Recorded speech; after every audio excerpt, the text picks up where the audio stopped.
有民众伫台南的公园拄到一个查甫人，刚翕相了后，就叫人爱付钱，若未付钱就袂使走。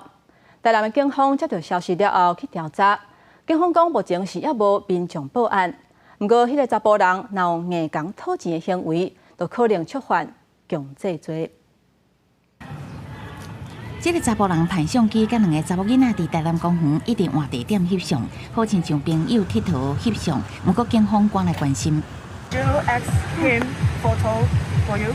Yes, and he pay? Yeah. 警方询问双方无熟悉，两个外国籍移工表示，相片以100块交易，并无予人压迫。我没有亏待你吧？对。那为什么要跑？我没有，我想说，就是20块而已，你还要让你跑？ 啊，毋过有民众同款拄到这个查甫人随机翕相了后，互伊讨费用，无付钱袂使离开，所以才伫网络大文提醒。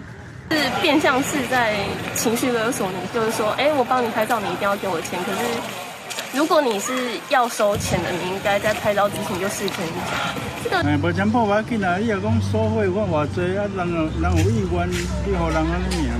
如果碰到女生啊，单身的。